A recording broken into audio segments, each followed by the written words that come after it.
Agora a Rádio Ceará News apresenta Prosa Cultural. Um bate-papo sobre cultura, artes visuais, teatro, cinema, conversa sobre o cenário artístico e cultural do estado do Ceará. Convidados, design, dança e muito mais. Prosa Cultural. Aê, boa tarde! Está começando o nosso Prosa Cultural. Eu sou Wilma Farias, produtora e apresentadora do programa, e a operação de som e vídeo é de Tainara Pinheiro, além das redes sociais. Oi, Thay, boa tarde. Boa tarde, gente. Sejam bem-vindos ao Prosa Cultural, primeiro da semana, né? A semana aguarda aí muitas coisas boas. Fiquem acompanhando. Sim. Gente, estamos aqui sempre, toda terça e quinta-feira, às 17 horas, com conversas sobre artes visuais, teatro, dança, cinema, fotografia, literatura, música, design e o que mais tivermos aí para prosear, porque o negócio aqui é bater papo. E hoje nós vamos falar sobre teatro e o espetáculo Ela, que é o primeiro monólogo da atriz, diretora e produtora Jéssica Teixeira. O espetáculo terá sua estreia em 6 de fevereiro no Cine Teatro São Luís. Oi, Jéssica, seja bem-vinda. Olá, obrigada. Boa tarde, gente. Boa tarde. Também no nosso quadro de homenageados, nós vamos falar sobre o Gero Camilo, que é um ator, diretor, cantor, compositor e dramaturgo. E ainda teremos dicas de atividades culturais que estão aí acontecendo pela cidade, de peças de teatro que vão estrear, de exposições aí que estão encerrando, e aí um curso que vai acontecer aí bem legal. Então acompanhem o nosso programa e fiquem ligados, que teremos aí muitas coisas legais para falar. Jéssica, o teu espetáculo Ela, que é o teu primeiro monólogo. Isso. E eu fiquei bem instigada, assim, pra gente falar um pouquinho sobre ele. Você já tem aí um percurso bem considerável no teatro. Desde os 7 anos de idade você já está aí se experimentando. Sim. E está com esse espetáculo, que é o teu primeiro monólogo e que traz aí um tema que é bem interessante, né, para tratar sobre corpo e nossos modos de compreender esses corpos. Então, assim, fala um pouco sobre esse espetáculo. Como é que surgiu o desejo de fazer esse espetáculo, de estrear, né, nesse Sim. monólogo? Bom, eu vinha na minha carreira aqui em Fortaleza trabalhando com alguns grupos, trabalhando com os comedores de abacaxi S.A., trabalhando com o Terceiro Corpo, que é com um grupo que a Maria Vitória fundou, trabalhando com a trupe Motim de Teatro lá de Quixeré. E nesse percurso eu fui sentindo uma vontade muito grande de entrar em cena para falar sobre uma questão específica: corpo. Como a gente lida com o nosso corpo, como a gente lida com os olhares para o nosso corpo, como a gente lida com o corpo do outro, olhando para o corpo do outro e se relacionando com ele. Então, me senti muito inquieta quanto a isso e decidi me arriscar. Não tinha texto, não tinha muito um mote muito fechado, digamos assim, construído na época. Era julho de 2017, quando eu comecei a ficar muito motivada. E eu cheguei a comentar com os comedores de abacaxi S.A. Olha, eu acho que eu vou me arriscar a entrar em cena sozinha pela primeira vez. O que é que vocês acham? Já pedia logo assim um conselho. Uhum. E aí eles, vai, acho que está na hora, vai, se arrisca. E eu naquela. E pensei muito, quem chamar para esse projeto. Porque tinha toda uma afinidade de discurso, afinidade de pensamento que eu precisava ter. E aí eu convidei um amigo parceiraço, que é o Diego Landim, que é um grande artista visual e está se mostrando um grande diretor nesse processo. Convidei ele para me dirigir na época e ele topou. E aí, quando ele topou, a gente se olhou e falou, vamos nós dois? Vamos. E a gente começou a levantar textos, levantar livros, levantar fotos, artistas, referências, pinturas. Referências que envolviam o tema. Corpo. Corpo de um modo geral. De um modo geral. Desde quadros do Dalí ao livro da Eliane Robert Moraes, que foi um livro que guiou o processo do início até o fim. Agora, fim, digo, estrear, né? Porque quando a gente estrear, sim, tudo vai continuar e a obra sempre será uma obra inacabada, porque a gente vai sempre recriando, né? Então, o livro da Eliane Robert Moraes foi o Diego quem trouxe, que se chama Corpo Impossível. E a gente começou a, digamos, dissecar esse livro, estudar bastante, vários capítulos, e chegamos em algumas formas de corpos bastante estranhos. Eu gosto de nomear meu corpo como um corpo estranho. E esses corpos eram dos animais do bestiário modernista, que era aquele corpo que tem uma cabeça de gavião, um corpo de cavalo e um rabo de sereia, por exemplo. Misturas. Umas misturas, uns hibridismos, umas simbioses e metamorfoses em corpos. E comecei a, dentro de sala de ensaio, experimentar. Como é que seria um corpo Jéssica, um corpo tamanduá, talvez. Um corpo Jéssica, um corpo ornitorrinco, talvez. Esses corpos mais estranhos. E fui chegando em algumas energias e alguns formatos. E aí nos dedicamos a essas energias, ainda atirando sempre no escuro. A gente não tinha um fim, a gente não sabia, mas atirando no escuro. E aí a gente decidiu fazer um encontro que teve um caráter de happening fechado, interno, que a gente combinou uma produção.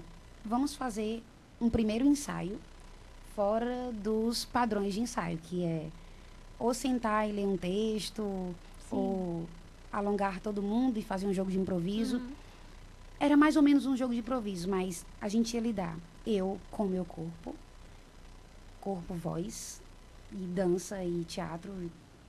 Diego teria 4 telas e 4 cavaletes. Teve, né? 4 telas e 4 cavaletes, tintas e pincéis, para desenhar o meu corpo da maneira como ele visse nos quadros. A gente teria 2 horas para tudo isso. 2 câmeras, que foi a Clara Capello e o Pedro Henrique, que assumiram essas câmeras de vídeo e de foto. Também esse outro olhar da linguagem, da fotografia e do vídeo. O Pedro, inclusive, assumiu a direção de videomapping no espetáculo, que tem videomapping. E a música, que também é improvisada por Rami Freitas e Casani Blues. Sim. Nesse happening. Então, a gente se olhava e a gente criava uma obra ali. Nosso primeiro encontro para montar esse espetáculo foi assim. Foi em março de 2018, março do ano passado.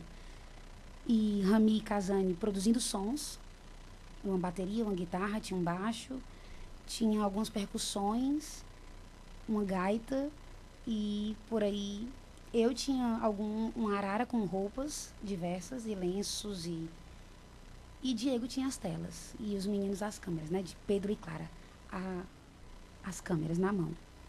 E por aí... Uma mistura de linguagens. De linguagens. E aí foi o primeiro start para a gente construir ela, que hoje é um espetáculo prestes a estrear. Estreia dia 6 de fevereiro.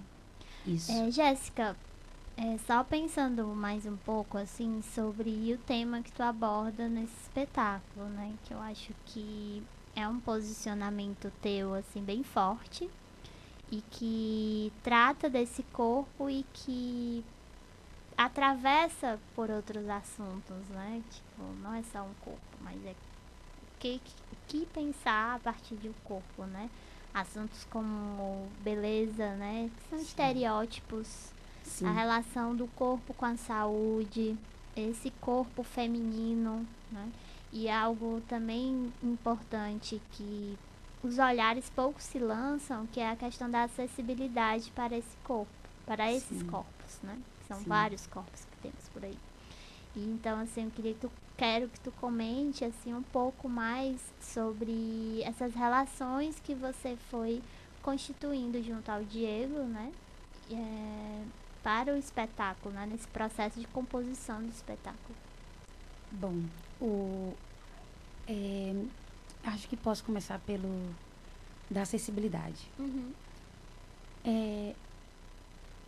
Eu me vejo como um corpo estranho, disforme e inquieto ao mesmo tempo. Uhum. Então, e percebo necessidades no meu corpo que muitas outras pessoas que tenham alguma disformidade parecida, entre aspas, teriam, mas na verdade não têm as mesmas necessidades. Sim. Então eu comecei a ver a acessibilidade como algo muito singular, algo muito até subjetivo. Sim. Porque são diversos, assim, a gente eu comecei a perceber isso, eu tinha 18, 19 anos mais ou menos, quando fui tirar a minha carteira de motorista. Eu comecei a refletir sobre isso, porque eu já percebi isso desde criança.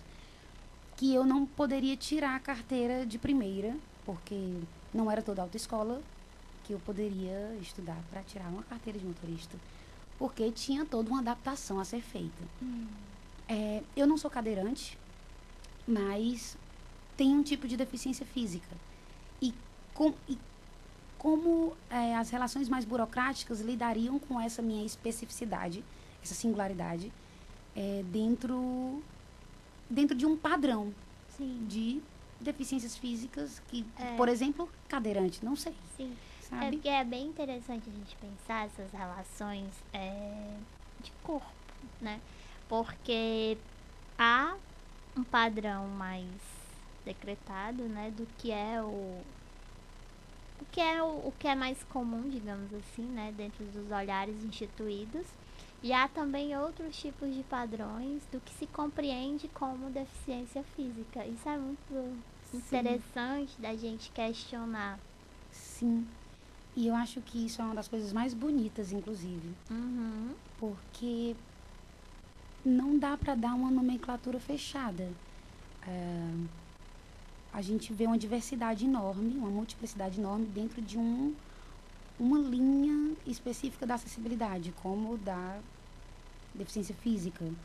Fico pensando na comunidade dos surdos, dos cegos, que tem aqueles que têm baixa visão, aqueles que já nasceram, aqueles que adquiriram a cegueira. Então, é muito interessante como são várias maneiras de lidar com pessoas de diversas comunidades. A comunidade dos surdos é completamente diferente também. Sim. E pensando nessas diferenças, assim, eu fiquei curiosa, mas não sei se é um spoiler, mas enfim.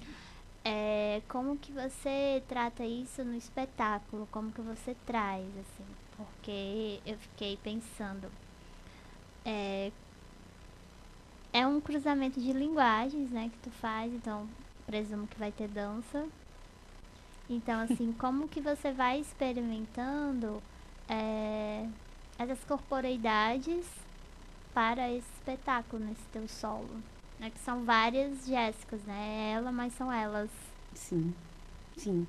É um tema extremamente universal, mas que parte de um sujeito, né? Para o tema universal ter... ouvi essa frase? Para um tema universal chegar em todo mundo, precisa ter uma alma, né? Então, é isso que eu tento dar ao máximo.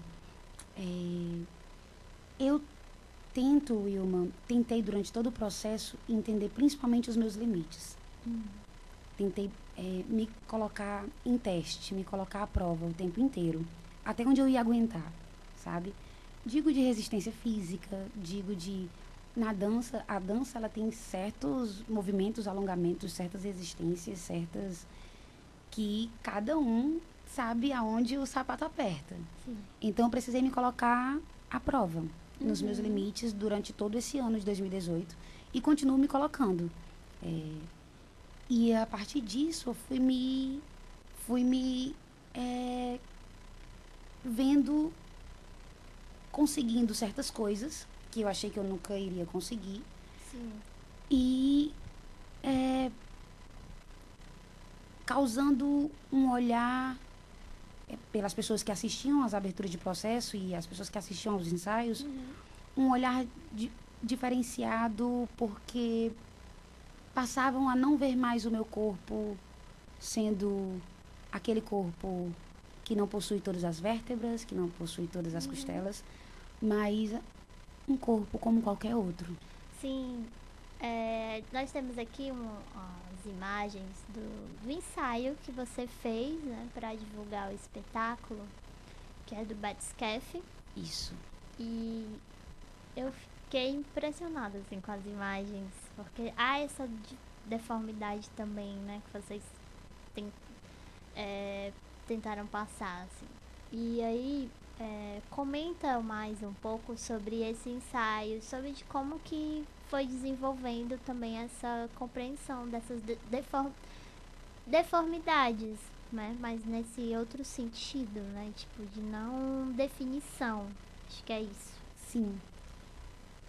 A gente, quando eu conversei com o Diego, que é o diretor, e ele também é o design gráfico do projeto, então ele é quem está editando todas as fotos, ele é quem está fazendo, ele quem fez esse cartaz lindo e maravilhoso. Fiquei impressionada. Não me reconheci, Itabora, de tão magnífico que ficou.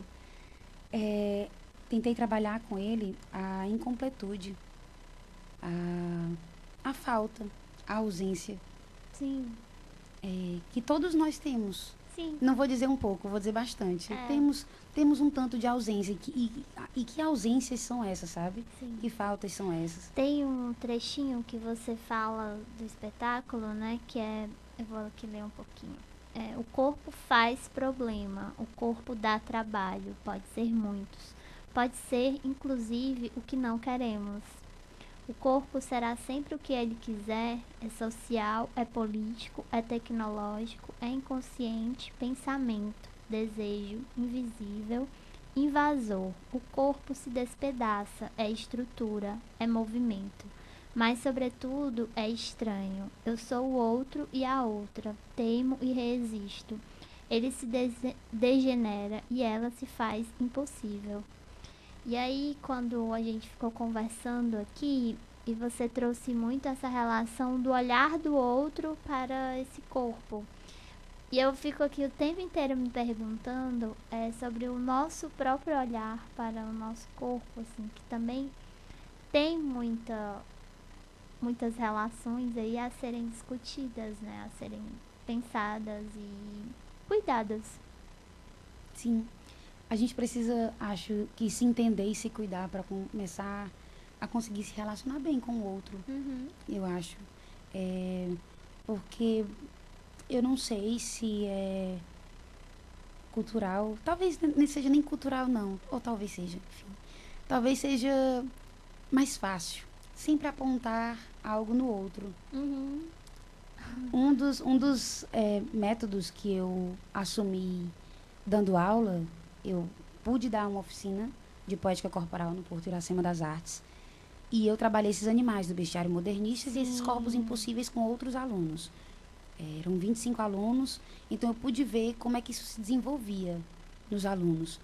E eu percebi que eles começavam a ficar muito inquietos com as regras que eu estabelecia, e uma delas era: não comente o trabalho do outro aqui nessa sala. Não comente. Nem para dizer: fulano, o pé tá torto, o pé é assim. Ou fulano, tu é muito alongado, arrasa. Nada. Zero comentários. Nem elogio, nem zero. Porque à medida que você percebe que o pé do outro tá torto na hora do exercício e você tá olhando para o outro, e quando você pensa em falar, que você não fala, que você guarda, né? Que fica na boca, imediatamente vai pro cérebro e você olha o quanto seus movimentos também estão incompletos. Sim. E o quanto em você não também está perfeito. Sim, quando é importante olhar para si. Muito. Eu acho que isso é uma das grandes problemáticas aí da sociedade, é justo essa falta de olhar para dentro. Sim. Que, meu Deus. Sim. É muito difícil conviver. É drástico. Mas assim, Jéssica, voltando a isso, eu quis debater esse ponto muito assim, porque você também traz essa questão da saúde, né? E pensar esse teu corpo como estudo, que você diz: o meu corpo é um corpo estranho, né? E aí já há uma singularidade a ser pensada e a ser olhada. Sim. E como que você traz esse tema da saúde para o espetáculo? Porque, assim, é um espetáculo infanto-juvenil, né, que você falou? Na verdade, a classificação indicativa é 14 anos.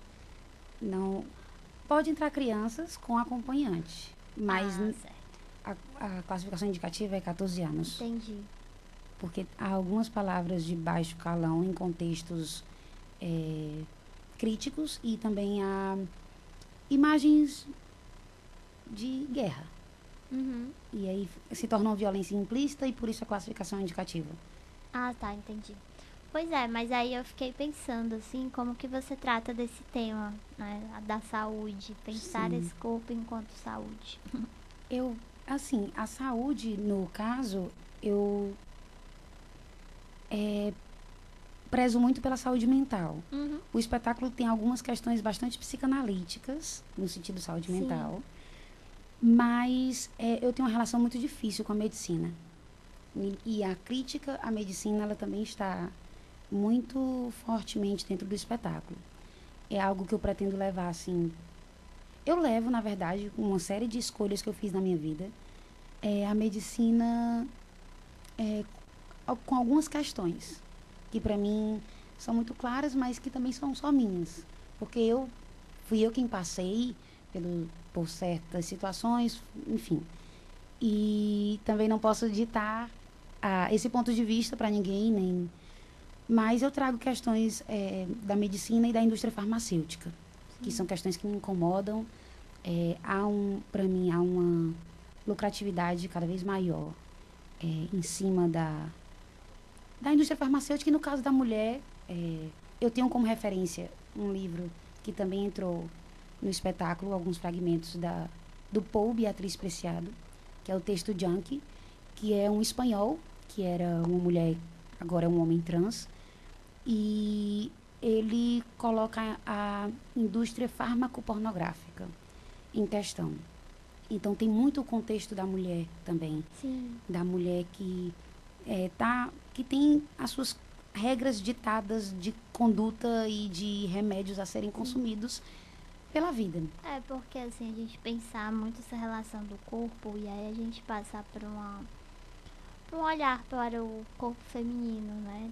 Que traz aí diversas questões de como esse corpo, ele é erotizado, né? Sim. Tipo, tem aí várias relações e discussões para pensar esse corpo da mulher também. Sim. Que é bem uma questão aí bem tensa. E que vem desde a infância, né? Parece Exatamente. que já está entranhada na gente. Sim. Então, eu trago essas questões, sim. Essas críticas bem ferrenhas à indústria farmacopornográfica também. Sim. Jéssica, voltando aqui um pouco para os textos que você falou, vocês foram muito a fundo no livro da Eliane de Moraes, né? E também da Beatriz Preciado, né? Da Paul Beatriz Preciado. Eu vi que também tem textos autobiográficos teus e outros trechos retirados de outras obras. Sim. Esses textos autobiográficos, como que você vai constituindo a tua narrativa, né? Fazendo todas essas costuras. Na autobiografia, eu acho que é uma das coisas mais difíceis de se fazer na arte. É falar de si. Isso é muito... Inclusive, foi um dos limites que eu me dei. Porque cutuca algumas dores. Sim. É um dos limites. E em tal momento, eu recusei colocar qualquer tipo de autobiografia no espetáculo. Mas o Diego, que é o diretor, e a Maria Vitória, que é a consultora dramatúrgica do espetáculo, sentiam muita falta, porque era ali que dava a alma desses temas tão universais. Era ali que dava, me parece, não sei se a credibilidade, mas a força. A força motora, né? Para, enfim, movimentar e inquietar um espectador. E aí eu fui retomando as autobiografias de uma maneira extremamente poética. Então eu vou contar a história dela. Ela desde o nascimento, eu me detenho a contar. E vou até explicar quem é ela. Não sei se eu posso falar mais do que isso, né? Para não dar spoiler. Mas me detenho a contar sobre ela. E, inclusive, há textos também da minha mãe. Que é algo que também foi bastante difícil de colocar, né? Por toda uma responsabilidade. Mas há textos de 1990, e lá vai pedrinha, assim, que eu resgatei para poder trazer para a cena. Porque só contextualiza todas essas temáticas que eu venho falando do corpo da mulher, de um corpo político, de um corpo que luta para sobreviver no meio de uma sociedade tão caótica. Tão caótica e parece que só piora. Ai, vamos seguindo. Além do Ela, que é o espetáculo solo da Jéssica Teixeira, você tem uma trajetória artística aí já de um bom tempo. E eu acho que... Eu não sei, que eu ainda também não vi o espetáculo, porque ele só vai estrear dia 6. Mas eu fico pensando que há muito de uma autobiografia aí por ele, que a gente pode encontrar esses vestígios de uma forma até muito mais forte do que se imagina. Porque também a gente só vai entender um pouco da obra depois que ela vai ser apresentada, né? Vai ao público, que é esse ponto de um processo, né? Que normalmente se entende como um produto final, mas não é um ponto de parada do processo. E eu acho que depois disso é que muitas coisas ainda vão surgir, assim, né? Pra que a gente... É preciso olhar do outro. É preciso sempre o olhar do outro. Olhar do outro e o nosso olhar atento. Isso. E mais assim, pensando nisso, eu fiquei muito curiosa, porque eu já te conheço já há algum tempo, né? Te observo há algum tempo nesse sentido artístico.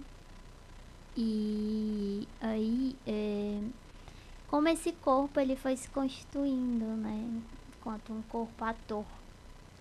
E aí, a Jéssica tem uma trajetória artística já longa, que é desde os 7 anos que ela frequenta o teatro, mas tem uma formação aí por trás de tudo isso, assim, né?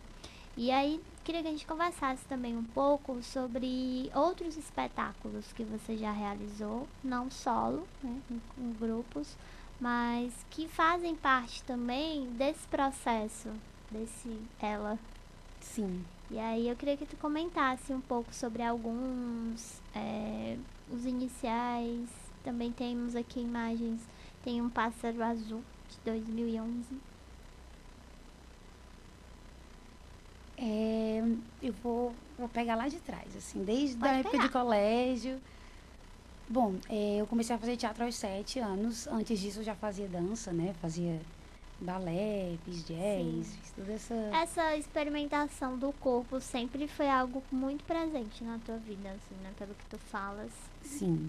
Fiz diversas linguagens, tentei tocar alguns instrumentos, não vou dizer que toquei, tentei tocar, mas tocar instrumento para mim é sempre um grande dilema. Ter que tocar em um espetáculo, a gente até toca, mas acho que a gente é tão atriz que a gente finge que toca e todo mundo acredita, porque na verdade a gente não toca nada. Pois é, funciona assim comigo. E sempre me experimentei também em esportes, sempre tive uma experimentação do corpo, em diversos ramos. E aí eu sempre tive que lidar muito com os olhares de muita gente. Então eu fui construindo um ponto de vista quanto a isso. E o espetáculo, ela parte de como eu tive que lidar com esses olhares desde criança. Sim. De, por exemplo, eu tenho algo muito estranho, que eu percebi que não é só meu, que é chegar em um canto e não poder falar primeiro. O meu corpo já está conversando com a pessoa. E aí a pessoa está olhando para ele, conversando com ele, sem eu dar, tipo, um boa tarde. E aí quando eu falo boa tarde, a pessoa, opa, boa tarde. Mas já estava rolando a comunicação da pessoa com o meu corpo há muito tempo. E eu acho que não é só eu que sinto isso. Quando entra no estabelecimento e todo mundo olha, e há uma comunicação, né, de outros com o corpo. E eu tive que começar a lidar com isso, mas de uma maneira mais técnica, né? Porque eu estava no palco, vendo 100, 200 pessoas me assistirem. Então, eu fui construindo esse olhar. algo que no espetáculo Ela eu questiono bastante. Essa dificuldade de estar de costas e o meu corpo está conversando com alguém que eu não estou vendo, né, visualmente. E quando eu viro, parece que já teve uma conversa de longas datas do meu corpo com a pessoa. Horas e a horas. fio de conversa. E eu fico, nossa, que é isso? E aí, fui trabalhando isso desde os 7 anos. No colégio tive alguns diretores muito interessantes que puxaram mesmo, assim, para o teatro. Teve a Alexandra Marinho, que era uma carioca que estava aqui, estava sendo professora substituta do IFCE na época. E depois o Fernando Leão, que para mim é o mestre dos mestres, o responsável por eu ter seguido essa carreira mesmo. Sim. Fernando Leão, que ele me mostrou todo um profissionalismo e uma sensibilidade de viver e entrar em cena,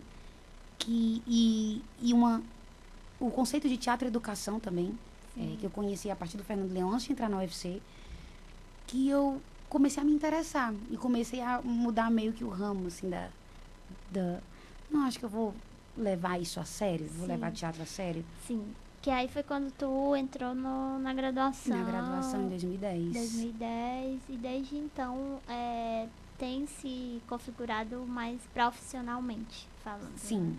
Que aí na graduação eu tive a montagem do espetáculo, que na UFC funciona em 2012, no caso foi no meio do curso, né? No 5º semestre acontecia a montagem, não sei se a grade curricular ainda funciona assim. E na UFC também eu conheci o grupo Pavilhão da Magnólia, Sim. que foi o primeiro espetáculo que eu montei com eles, na verdade o espetáculo já existia. Eu entrei para fazer uma substituição e acabei ficando no grupo durante 3 anos, que foi o Pássaro Azul, que também foi um dos espetáculos infantis que me marcou, assim. É um espetáculo do texto do Maurício Maeterlinck, que é um simbolista. Por ser um simbolista, ele mexe com questões como morte. E eu achava muito interessante fazer um espetáculo infantil abordando temas como a morte. Sim. E aí, logo depois, veio a montagem do curso, que foi o Lugar para Ficar em Pé, que foi o espetáculo da minha vida, assim. Que foram textos e fragmentos do Beckett. Que tinha questões muito existenciais, mas tinha também aquele toque de comédia, aquela tragicomicidade que o Beckett adora, e incompreensões, incomunicabilidades. Sim. Então, logo foi um espetáculo, assim, foi o que a gente circulou, a gente foi para Belo Horizonte, foi para Salvador, conhecemos outros grupos fora, foi a primeira saída, assim, mais fortemente, minha como atriz e produtora, que eu também atuava como produtora desse espetáculo já. Sim. E depois teve vários outros, né? Mas teve o Calígulas. Calígulas, foi o primeiro espetáculo dos comedores de abacaxi. E foi em março de 2015 que a gente estreou. E o Imaginário Criador, que foi uma das minhas primeiras direções profissionais. No espetáculo eu não estou como atriz, eu estou como diretora. E é com atores e artistas visuais lá de Quixeré, ali no Vale de Jaguaribe, que são artistas sensacionais. Eu não tenho nem palavras, assim, para dizer a genialidade daquele povo. Eles são muito geniais. E eu acho que eu tenho um quê de trabalhar com artista visual. Eu adoro, na verdade. Eu observo que você gosta. A sua peça solo é dirigida por um artista visual. Eu achei isso bem interessante nesse sentido. Eu acho que é uma tendência bacana de se pensar esses cruzamentos de linguagens, né? Essas costuras, na verdade. Nem gosto de cruzamentos, mas essas costuras entre linguagens. E você já chega logo com artes visuais, com audiovisual, com colagens, com fotografia, com tudo. Eu gosto de dar uma misturada. Tem um teórico no teatro, que é o Tadeusz Kantor, que ele me guia bastante, assim, quando eu já tô querendo entrar numa crisezinha, aí eu pego lá o livro dele, O Teatro da Morte, já pego que ele negou o teatro, na verdade, por 12 anos. Parou de fazer teatro por 12 anos e E quem nunca que faz teatro hoje já pensou em desistir do teatro e nunca mais fazer teatro e fazer outra coisa? Sim. Mas não dá, né? Quando você só sabe, na verdade, que vai continuar nisso quando você nega. E o Tadeu Canto, ele negou por 12 anos a vida de teatro. E quando ele voltou com tudo. Ele diz, né? Eu precisei primeiro matar o teatro para reviver o teatro. Saber o quanto ele é vivo. Sim. E aí ele era um grande artista visual. Trabalhava com bonecos, inclusive. Dava vida aos bonecos como ninguém. Uhum. E aí é daqueles livros que eu abro e vou revisitar sempre. Ele e o Arthur. Então, o Arthur também é outro maravilhoso. Sempre há um movimento, assim, do afastar, dar uma visão geral e voltar. E aí, quando você volta de vez. Sim, sim. Mas precisa, assim, desse distanciamento para entender o que é, né? Esse romance. É um romance. Gente, vamos seguindo aqui com o nosso programa de hoje. Nosso quadro de homenageados de hoje vai ser sobre Gero Camilo. Gero Camilo, que é ator, diretor, cantor, compositor e dramaturgo. Um multi-artista aí, como a Jéssica gosta. Paulo Rogério da Silva nasceu em Fortaleza no dia 18 de dezembro em 1970. Iniciou no teatro aos 19 anos. Depois ele se mudou para São Paulo com os 23 anos para cursar a Escola de Arte Dramática da USP. E que já chegou bem de uma forma interessante, que para ele passar no vestibular, na prova de interpretação, ele já trouxe a sua primeira peça autoral, que foi A Procissão, escrita em 1993. E paralelo a isso, enquanto ele cursava a escola, ele escreveu peças, contos e poemas. Embora fosse uma escola de formação de atores, o Gero Camilo, nesse período, ele já tinha desenvolvido bastante uma produção literária muito forte. E aí, ao se formar no ano de 1998, estreou profissionalmente em São Paulo com o mesmo monólogo que ele escreveu e dirigiu para passar no vestibular, que foi A Procissão. E já em 2000 começou a sua trajetória no cinema, fazendo vários filmes brasileiros como O Bicho de Sete Cabeças, Carandiru, Narradores de Javé, Cidade de Deus, Chamas da Vingança, entre muitos outros filmes aí brasileiros. E já em 2002 ele lançou o livro A Macaúba da Terra, Contos e Peças. Tornou-se uma referência na dramaturgia do teatro brasileiro, encenando seus próprios textos. Um dos mais aclamados textos dele é o Aldeotas, que é uma peça aí que ele realiza desde o ano de 2004. E outra também é o A Casa Amarela, que foi uma peça desenvolvida a partir da vida e da obra do Van Gogh, que é um artista do expressionismo na Holanda. E que foi uma grande referência para o Gero Camilo. E aí também foi mais um sucesso aí da crítica e do público também. No ano de 2015 ele foi convidado a encenar um texto em Portugal e nesse mesmo momento ele dirigiu uma peça conjuntamente com a portuguesa Luísa Pinto, que é a peça Caminham nos Empoeirados.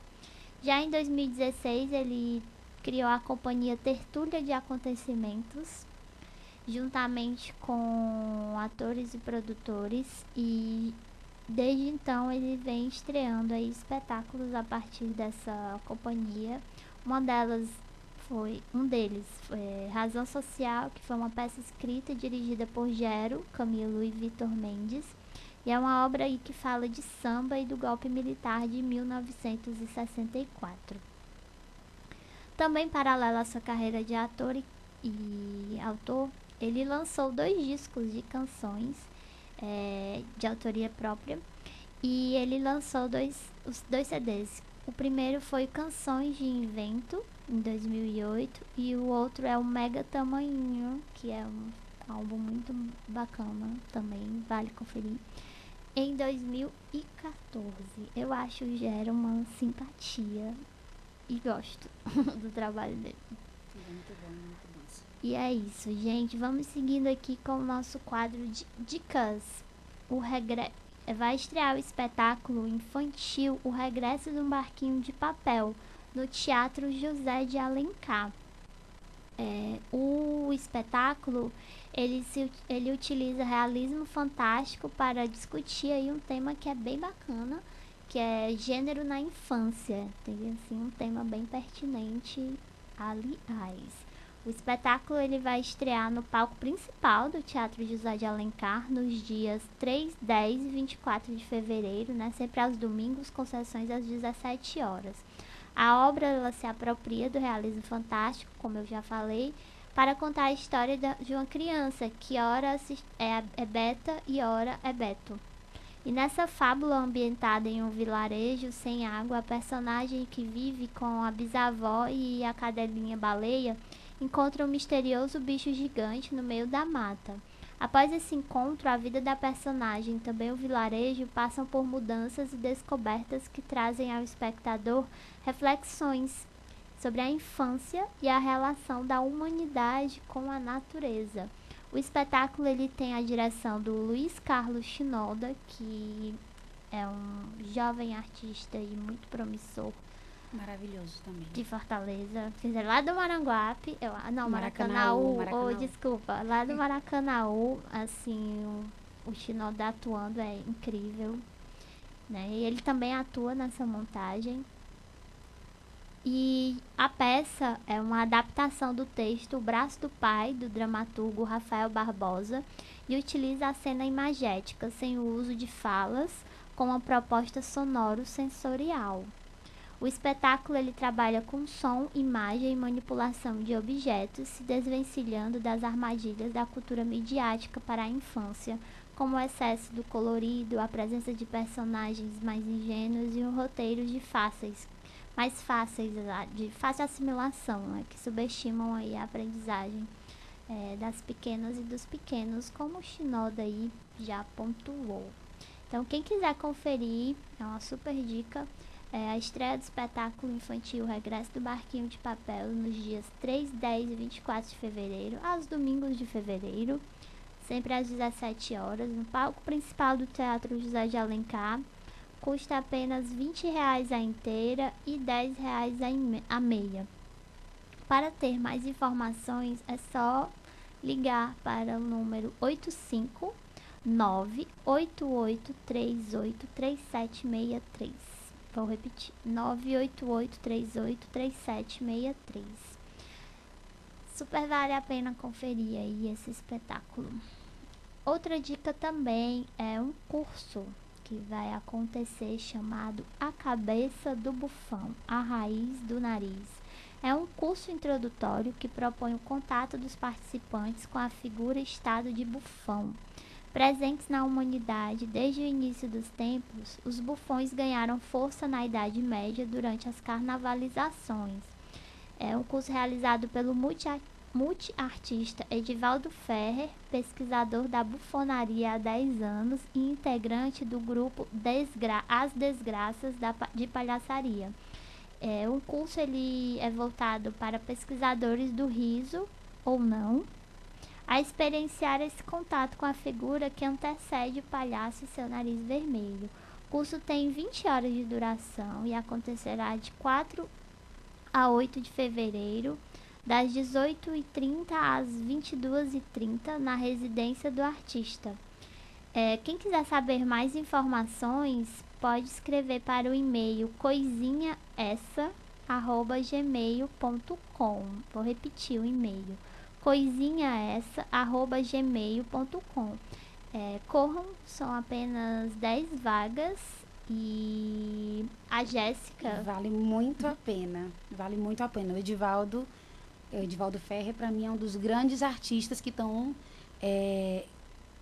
acontecendo aqui na cidade. Uhum. Tem uma pesquisa de bufão, de fato, impressionante, que ele construiu no último personagem, no último personagem bufão que ele tem, que é o Valdemar, que é sensacional, que ele também mexe bastante com A gente partilha de questões sobre impossibilidades, sobre esse corpo impossível. Edivaldo faz um deficiente físico. O bufão dele é deficiente físico, então é algo... E ele consegue extrair tragédias e risos de uma maneira sofisticadíssima, que eu não vejo aqui na cidade ninguém fazendo, como o Edivaldo faz. Então, vale muito a pena se inscrever nessa oficina. Tenho certeza que vocês não vão se arrepender. É uma oficina punk de massa. Então, aqui só repetindo, vai acontecer de 4 a 8 de fevereiro, das 18h30 às 22h30. Para saber mais informações, é só escrever um e-mail para o Edivaldo, para o e-mail coisinhaessa@gmail.com. E é isso aí, gente. Seguindo aqui para as nossas dicas, temos aí uma dica bem legal, que são as visitas guiadas que estão aí, que vão acontecer essa semana, por conta da última semana das exposições Miragem e Sueño de la Razón no Centro Cultural Dragão do Mar, que faz parte aí do Fotofestival Solar. E aí esta é a última semana para conferir as duas exposições, Miragem, que está na Multigaleria, e Sueño de la Razón, no Museu da Cultura Cearense, no Centro Dragão do Mar de Arte e Cultura. Para marcar esse encerramento, serão realizadas visitas guiadas nesta quinta-feira, 31, e na sexta, 1º, respectivamente, com acesso gratuito. Essas mostras elas ficam abertas à visitação do público até este domingo, dia 3 de fevereiro. Nesta quinta-feira, no dia 31, às 19 horas, será realizada a visita guiada à exposição Miragem, que reúne na Multigaleria os trabalhos de 29 autores cearenses selecionados a partir de convocatória pública, com curadoria de Ana Soares. E aí, gente, super vale a pena ir conferir esse bate-papo, é muito legal você poder ir a uma exposição, conferir o espaço e ter uma conversa, tanto com os artistas como com o curador, é uma experiência bem legal. E na sexta-feira, dia 1º de fevereiro, às 18 horas, será da exposição Sueño de la Razón, Fotografia e Política, no Museu da Cultura Cearense, que é uma mostra que celebra o projeto editorial homônimo que completa 10 anos de articulação em torno da fotografia feita na América do Sul. A visita será conduzida pelo Thiago Santana, que é o fotógrafo e um dos editores do projeto, e Rodrigo Costa Lima, que é o responsável pelo projeto expográfico. Acho que vai ser muito bacana. Eu já estou super ansiosa para ir. Vai ser no Dragão do Mar, que fica ali na rua Dragão do Mar, número 81, na praia de Iracema. E é isso, minha gente. Esse foi o nosso Prosa Cultural de hoje. Lembrando que o nosso conteúdo fica disponível nas nossas redes sociais, Rádio Ceará News. Lembrando que o Ceará é com S-I. E também no nosso site, www.cearanews.com.br. Além disso, você pode baixar o nosso aplicativo e ter aí os nossos programas e matérias muito mais pertinho de você. Está disponível tanto para Android como para iOS, então não tem a menor desculpa para ter aí nosso aplicativo pertinho, né, Thay? Exatamente, é só ir procurar e baixar. E lembrando que estamos aqui sempre ao vivo, às terças e quintas às 17 horas. Caso você não possa assistir o programa nesse horário, fica aí disponível nas nossas redes, principalmente no nosso canal do YouTube, no nosso site e no nosso Facebook. E é isso, vamos encerrando. Lembrando que você aí pode ir assistir o espetáculo Ela, que é o solo de Jéssica Teixeira, que está aqui com a gente hoje. Vai acontecer no Cine Teatro São Luís de Fortaleza, dia 6 de fevereiro, uma quarta-feira, às 19 horas. Custa R$20 a inteira e R$10 a meia. É isso, Jéssica? É isso, e a gente vai disponibilizar 50 cortesias para pessoas que têm algum tipo de deficiência física ou psíquica. Ah, massa. Teremos intérprete de Libras também. Ah, maravilha. É um espetáculo que promete. Então é isso, Jéssica. Muito obrigada pela sua presença. Que é isso, obrigada a vocês pelo convite. Thay, obrigada pela companhia de todos os dias. Obrigada, eu sei que você vai ficar com saudade de mim, mas vou. eu volto logo, tá? Eu vou ficar mesmo. Thay tá aí aprontando uma viagem secreta. E é isso, gente. Muito obrigada por vocês nos assistirem agora ou mais tarde. Acompanhem o nosso programa, curtam, compartilhem, falem que o programa é legal. Mandem recadinhos do amor. Eu adoro recadinhos do amor. Quem gostou, compartilha pros amigos. Quem não gostou, compartilha pros inimigos. E todo mundo se comunica. E todo mundo fica feliz. E é isso, uma boa noite e até quinta-feira. E quinta-feira vai ser um programa já aí, ó, anunciando o final do mês, claro, mas já anunciando o que vem em fevereiro. Que aí a gente já tá em Fortaleza aqui nesse ritmo do carnaval e teremos Luxo da Aldeia. Então, ó, compareçam às 17 horas ao vivo, estamos aqui. Tchau, tchau e beijo. Você ouviu Prosa Cultural. Na Ceará News, você pode tudo a todo momento. Acesse www.cearanews.com.br e acompanhe toda a programação no site e nas redes sociais: Facebook, YouTube, Instagram e Twitter. Rádio Ceará News.